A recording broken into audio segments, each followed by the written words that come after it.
Well, and welcome back to the Football Terrace. We are very honoured to be joined this morning by, Premier League, Bundesliga legend, and now one of the most respected faces and Twitter accounts when it comes, and media sort of experts when it comes to transfers. I'm going to try and pronounce the name right. I'm a Cockney, so it's very difficult, but it's Jan Aage Fjortoft. Is that pronounced okay? It is as close as you get. Okay, there we go. I tried my best. I was practicing with Google Translate for about 3 or 4 days. How are you, sir? I'm fine. Thanks for the nice words. Yes, I've been involved in some transfers lately and trying to tell you what going on behind the scenes. But in general, that is not my main thing. But so I kind of try to steady on every transfer that I don't know anything about. I mean, only be a fan seeing that from outside. But German-England connections, I guess I know a couple of things. Absolutely, and I know that I just retweeted something a moment ago. There's always a lot of attention around your accounts now. People want updates every 5 minutes, and do you find the social media world, sort of, especially when it comes to transfers, everybody tries to hold you to account for an opinion you gave or a bit of information that you shared? Well, I guess that's the life, that is the language, that is the environment at Twitter, because sometimes when you kind of report something, for example, with the Sancho deal, I can say that, well, Dortmund's saying this and that. And then it goes an hour, 2, 3, 4, 24 hours, then it's my opinion. And I'm always, if you go through my accounts, it's quite seldom that I do my opinion on it. I try to analyze what's going on and why do they say that, why do they do that step, and why and how and why they do it right now. But when I work at TV, I'm always have my opinion. But at Twitter, I try to get out the information and then it's for people to see. But listen, I I grew up when we didn't have internet, so I waited for the papers for 3 days to know which game is going to be live on TV. When I was 7, the big team, I'm born in '67, was Leeds United. And remember when Leeds United didn't come up on TV, I was furious. And guess I would an 8, 9, 10-year-old Aage Fjortoft would have been furious on Twitter as well. So that is a part of the deal, and I know about that. And if you can't take the heat, get the fuck out of the kitchen. That is very, very true. I mean, we are a YouTube channel. I am a football fan. I do not try to claim to be a journalist. I mainly talk about what yourselves put out there, and we kind of create a digital chat room for people to come and talk. But even myself, if a deal doesn't happen, where we've done a video about an article saying it may happen, the abuse is absolutely crazy. But as you say, I take it on the chin. It's part and parcel of what we do, of course. And obviously your career, like so a lot of people know, you spent a lot of time in sort of the Premier League and sort of the old Division 1. Is that correct? Before moving back to Germany in sort of 90s, is that right? Yeah, I think I got my background. I played football in 4 different countries. Started, of course, in Norway, then off to Austria, then to the English Premiership and the Championship for a year with Sheffield United, and then I went to Germany. So I've been around, and I think one of the reasons I got involved in TV as well now in a different capacity is also the way that a lot of the players I used to play with, my generation, are now taking charge in the most clubs in Germany and especially in England and now also in other countries. But a good thing about Twitter, and I need to be said, I mean, Twitter are making their the kind of tools better and better. And people, first of all, people have abused you. I block them straight away. And I'm not talking about critics. I didn't understand it or that was wrong. That is fair enough. That is a part of the job on Twitter. And there is also another great tool that Twitter got that a lot of people don't get. If you kind of put out a report or an opinion, then people will hang on to make a conversation, and they're getting more and more abusive, that it got to be Manchester United against Liverpool, Liverpool against Chelsea, Manchester United against Chelsea. Yeah. But there is this tool that say, get a conversation away from your timeline, which is fantastic. So the most of the abuse, I mean, I have to disappoint everybody. I don't read it. I'm think that for my account, I'm one of them. I try to more or less, I'm not answer everyone, but I try to kind of, when I'm in an airport or whatever, I try to reply, because I think that is a great thing about football. It's Annie's opinion. We all have played football. I've never played baseball in my life, so I have no idea what I do. But football is a great thing that we can have an opinion. I think that is the charm of our game. No, absolutely. And you ended, before we go on to the transfers, you ended your career in Norway. Is that correct? Yeah, what I did, I played in Eintracht Frankfurt, and I moved home, and I thought it maybe too tough to just end my career and move home. So yes, I played a couple of years in Norway at the end. The reason I picked up on that is my cousin was a professional football player, and he the majority of his years he played in Norway, so he played for Viking and he played for Start. Yeah, so his name was Ben Wright. He was a striker. So he came over. Ben Wright, I remember Ben Wright. Yeah, that's my cousin. It was our family. He did well. He did do well. He had a couple of bad leg breaks out there, but he actually knocked Chelsea out of the UEFA Cup in about 2003, something like that. He scored an away goal at Stamford Bridge in about the 80th minute and knocked Chelsea out of the UEFA Cup. So fantastic. He had a great time out there, and then he came back a few years later, did a few years here, and he's now actually sort of coaching and stuff out in New Zealand. But yeah, so as a family, my son went to New Zealand, so it's a interesting football country. Yeah, so absolutely. It's brilliant to hear it's going well for him. Yeah, he's doing very well, and that's what, as a family, we watched a lot of Norwegian football because Ben was there, so we'd watch the games when we could and things like that. So, that's why I noticed you there at just around the same sort of time when he first went. But there we go. I remember that. So in terms of transfers, I mean, we've told people this week you're coming on, and they're bombarded us with what they want to speak about. I think one of the biggest ones, we'll get on to Sancho in a moment, but Kai Havertz seems to be quietly going on behind the scenes. I've seen some muted reports in the last few days that it could happen in the next sort of 5 to 7 days. What's your understanding of the current situation with Kai Havertz to Chelsea? The Kai Havertz situation is, a transfer is, there are different culture of how people negotiate. Bayer Leverkusen and Chelsea, they kind of do it more quietly. There are both Leverkusen and Dortmund have this more or less the same strategy, where Dortmund said 120 million euro, Leverkusen said 100, but those amounts or those wish transfer fees were done before Corona. So I don't think they thought they will find themselves at only two clubs or one club at Chelsea, being Chelsea, being Manchester United, would be interested in one player. But you see the big difference between Chelsea and Leverkusen. They do everything behind closed doors. They do it more quietly. They don't need spin doctors. They don't need people who kind of feeding the media to get their story told. And that is the big difference. And I don't need to have an opinion on that, but I can only say that if I do my deals in my company, I like to do it quietly till it's all done, because I think that will frustrate the fans if it's not happening. But Kai Havertz wants to move. Leverkusen have confirmed that Chelsea is in for him, and that could certainly happen. The last thing I reported was that they've offered 85 million euro. Leverkusen gone down from 100 to 95.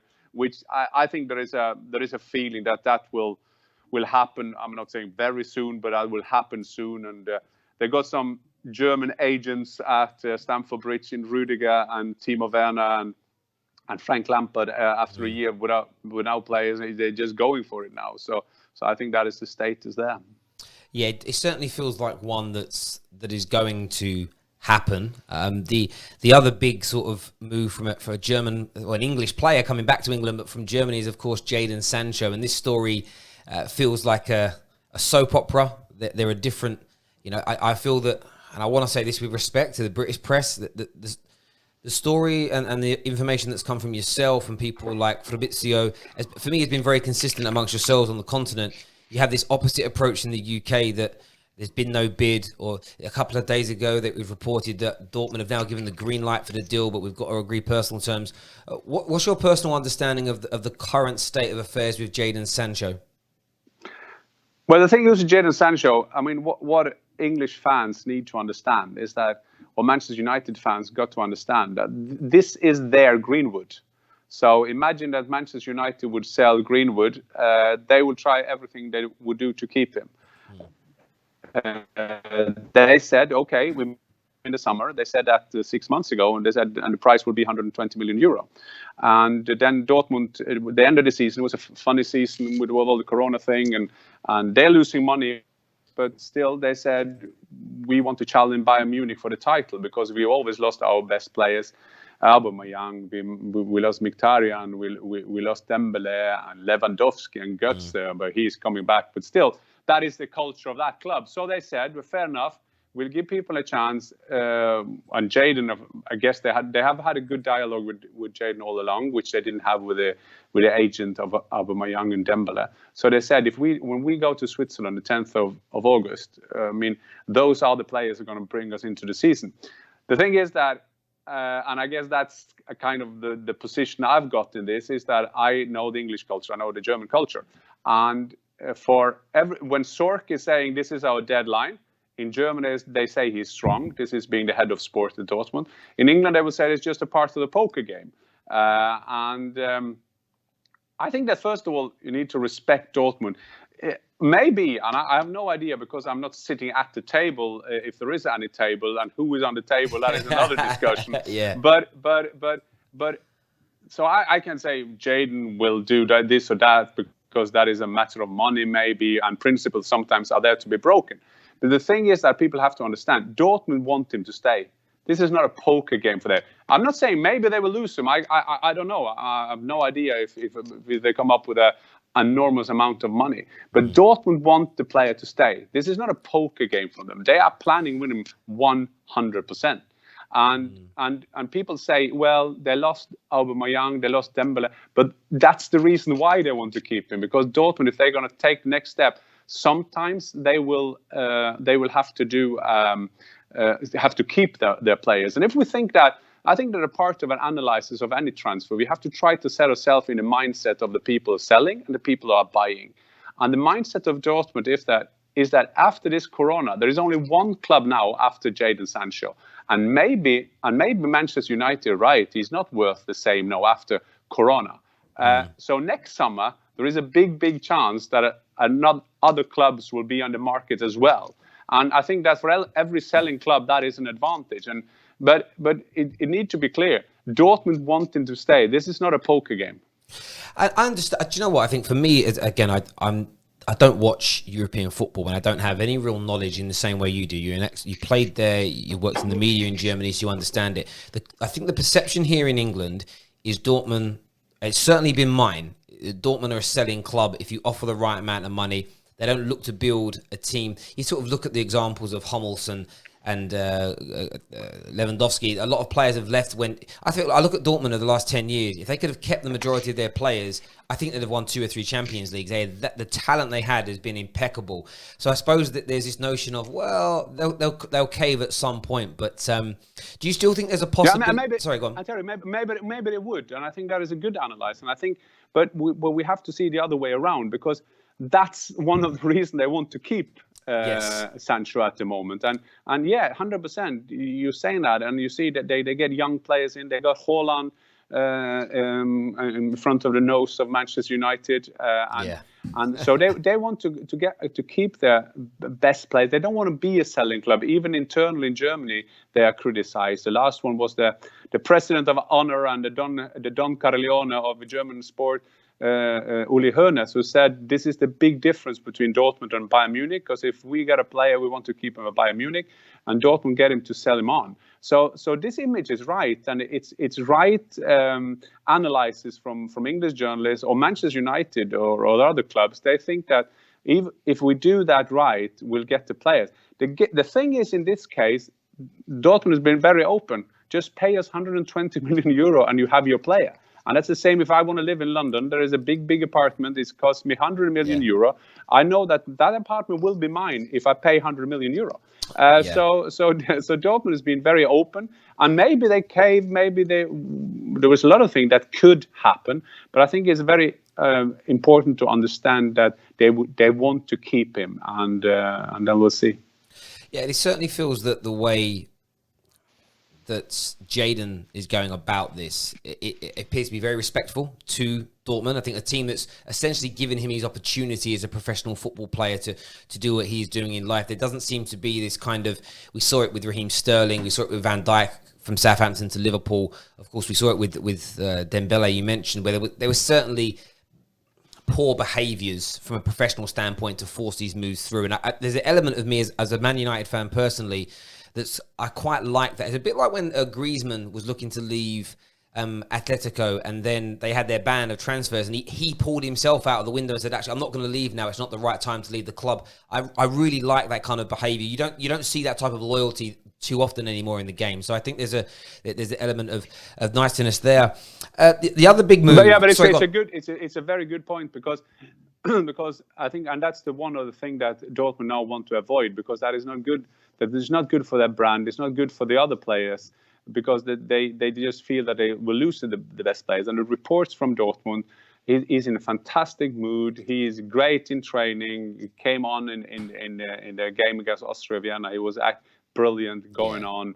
The coach, who is a type of coach that will always kind of look for things to improve, and he will always say, Sancho will be better if he did this and that. But I think that the dialogue between Dortmund and the player has been excellent, and his camp as well. Yeah. And then they will of course hope, and I think, but then if you take the down back to England, that they will say that the player would have liked to come back to England, but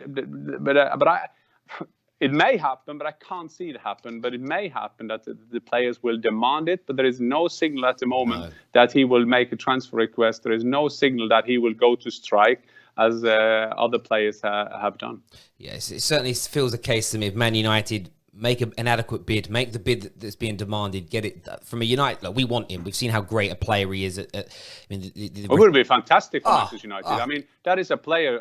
I've always said that one of the reasons I was so thrilled about. I played against this fantastic team of Manchester United in the 90s with Cantona, with the class of 92, and two big boys at the back. There were Pallister and Bruce and Schmeichel in goal, and that was a team that excited me. And I think that it's very, very right of Ole Gunnar to kind of say that this is the player I want, because first of all, you get a player that give you a lot of assists and goals, but there's always a player that excites you. And I think that the theatre of dreams, and with the Manchester United, the players, you guys are used to have that.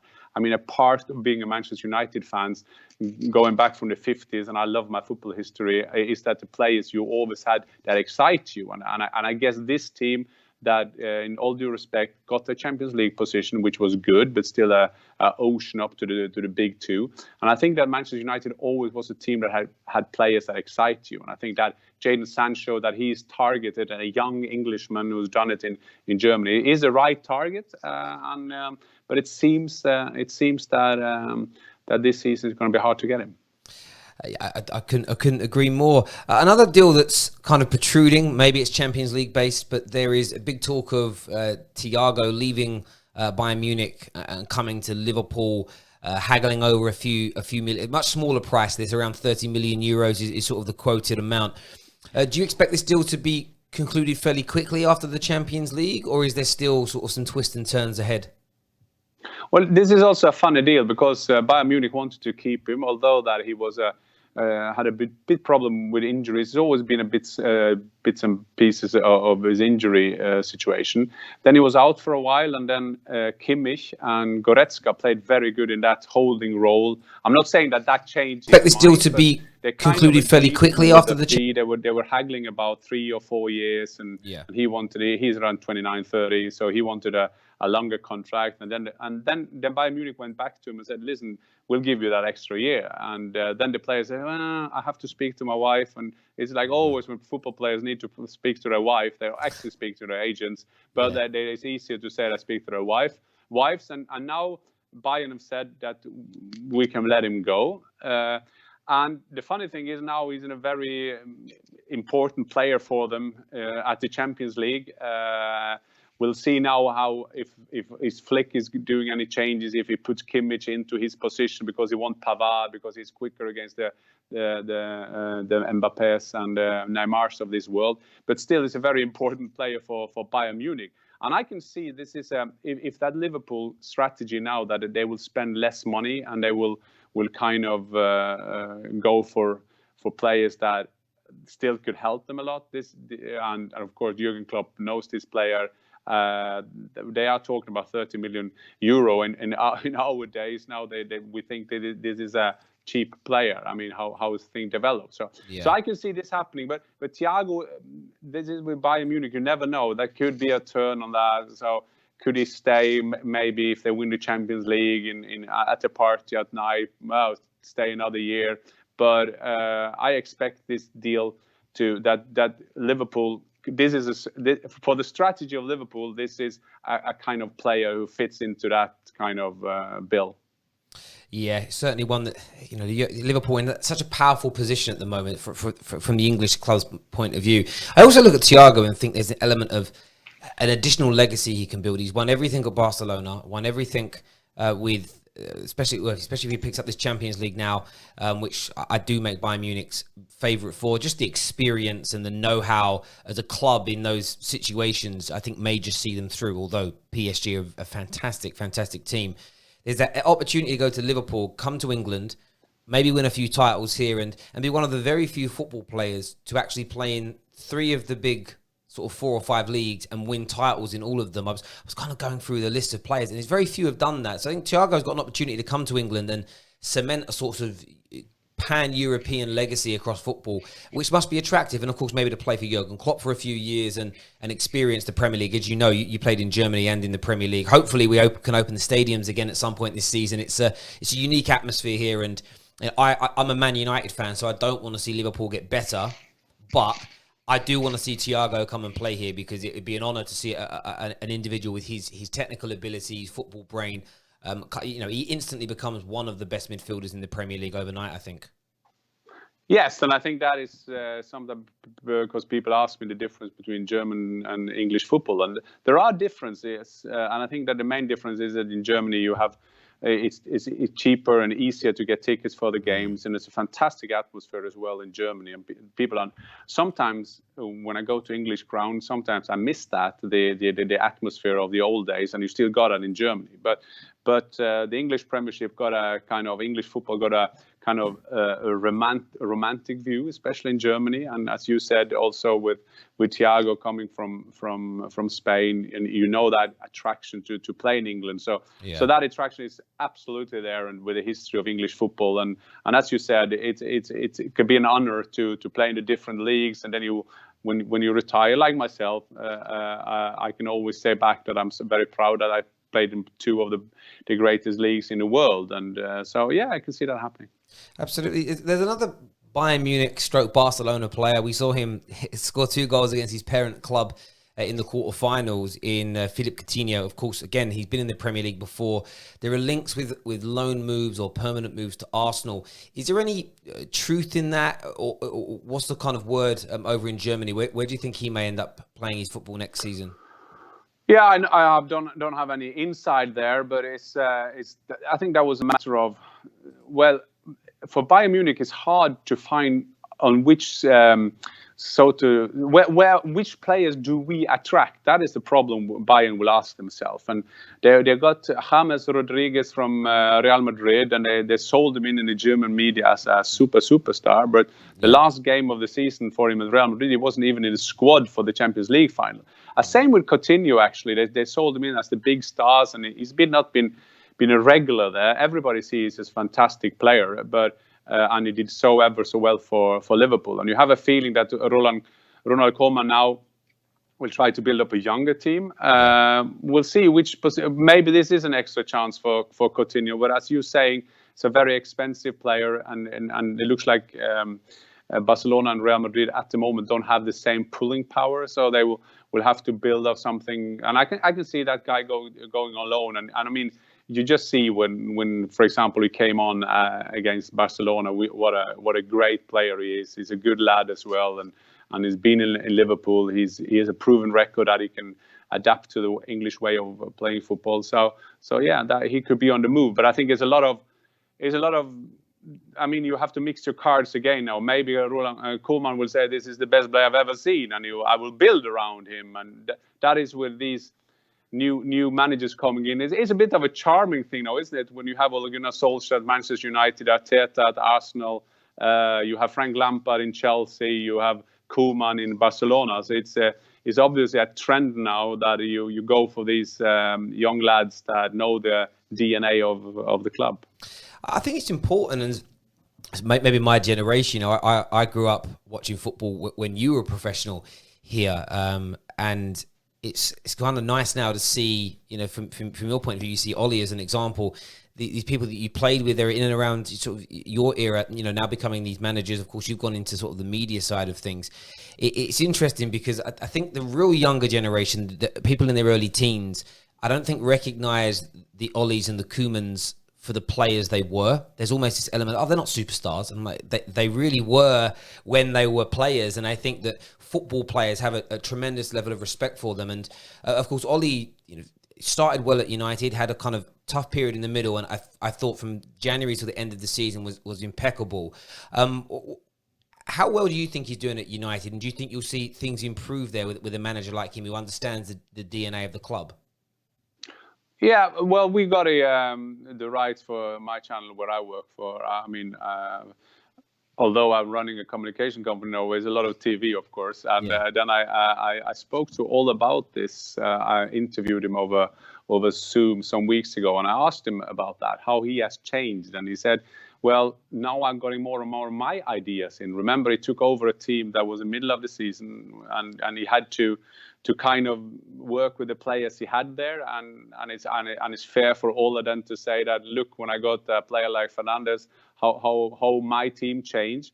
But I think it's very important. First of all Ole will also develop as a leader and as a coach. At the beginning, he was very talked about the boss and talked about Sir Alex and comparing players with the players he played there, which was one of the reasons he got the job, to build a bridge to the best period of the great history of Manchester United.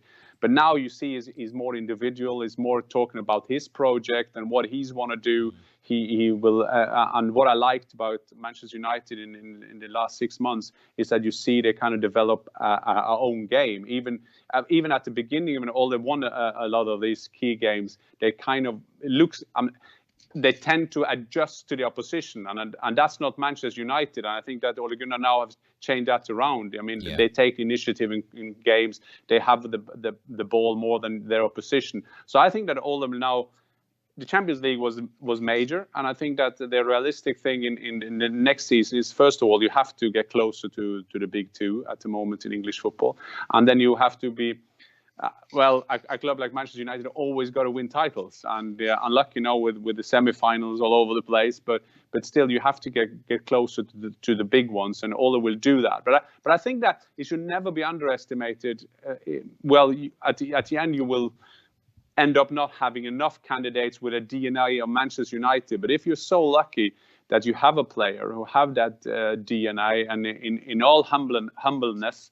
I said 5-6 years ago that Ole Gunnar Solskjaer would be the Manchester United manager, and there was nothing to do with being an unbelievable man who can see into the future. But sometimes when things are not going so well, if that has been Werder Bremen, even Liverpool after the boot room kind of time with Fagan, Shankly, Paisley, and all of them, Roy Evans, then there is a time where you try to find coaches from outside, try to give you new spirit, and sometimes it works out with Jurgen Klopp. But Jurgen Klopp as well is a good example that he understands the DNA of Liverpool, even if he's been a German and he's never played at that level, but still he understands the DNA of a club. And I think that is one of the main thing when you come to a new club. I played for a lot of clubs. I've been in different countries. But when I was in Austria, I had to feel a bit Austrian. I had to feel a bit English when I was over in England. I had to feel a bit German when I was there. And when you have a manager, you have a boss, you have a guy in charge who understands the DNA of Manchester United, you know your history, you know that what happened in Munich. You know what happened with Sir Bobby Charlton. You know your history with Busby when he was walking around the corridors. You had to know that because Sir Alex Ferguson would do the same. And if you know these kind of things, it's easier to take out what was good in that time, but also what was the weakness of that time. And I think now when Ole has been there for a while, he feel more secure in the job. Also, we forget he's a young Norwegian coming over to run one of the biggest clubs in the world. I mean, mind you, that this is a big job to do, and he get more and more comfortable in that position as well, and will find his way of running the club. Yeah, I think so, and it's interesting. You know, we've mentioned Frank Lampard being at Chelsea. You've got the Ollie situation. The one area that is a struggle, I think, for these young managers trying to reinstill or push the DNA back and get teams back to their very best is the demand from fans for instant gratification, for it to work overnight. And you use Klopp as an example. It took about 2.5 to 3 years to get Liverpool playing the type of football from front to back that could make them champions of England. And, you know, Ollie's had 1 full year. You know, he's had sort of just over in football. I know we lost like 3 months because of the global pandemic, but he's had sort of 15 months as the permanent manager. You know, Lampard's a year in. I think what's really important is that fans get behind these coaches. And halfway through the season, I was losing my head, shouting, screaming as a fan. I wasn't happy. The pandemic kind of helped me. It gave me a bit of time to reflect and take the emotion away and go, actually, I can see what's being built. The way we're dealing with our transfers is different. You know, it does seem like Woodward and Matt Judge are not the guys making the football decisions anymore. They're allowing Ollie to say, no, player A is better than player B, trust me. And they're doing the commercial element. And there's all these subtle changes. You even saw Lukaku. This is one of the big moments for me. He did an interview during lockdown where he was praising Ollie, saying what a wonderful man Ollie was for helping him get himself out the club. Now, it's my belief that Ollie didn't want Lukaku there either, but the man management technique was that of, I don't want you here, you don't want to be here, but I'm going to make you feel sort of valued in me helping you move out, rather than doing I'm not going to name any ex-managers who just cut you adrift and sort of show you they don't care publicly. I think that man management element with Ollie is impeccable. And as you say, it's building up the DNA, it's recreating the Man United way. And I think a lot of that is culture and behaviour and professionalism. And if your club is run correctly on the inside, I think that manifests itself on the pitch over time. And I think between 2013 and Ollie arriving, Man United lost that hugely. And yourself, who played against them and saw them and is involved in football, I think most people could see it happening. It was almost like we were rotting from the inside out, and we needed somebody to come back in and fix us. And my belief as it stands right now is Ollie's doing an impeccable job with that. And I'm really excited about the next sort of 12 to 18 months.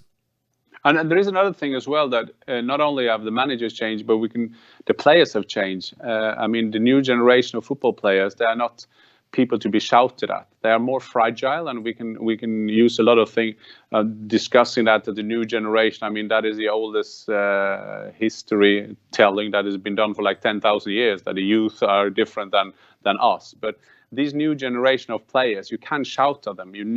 So maybe you can take it around and you can say that, well, the Artetas of this world, the Lampards, the Solskjaers, the Koemans of this world, they are more a consequence of the human beings that they are going to run.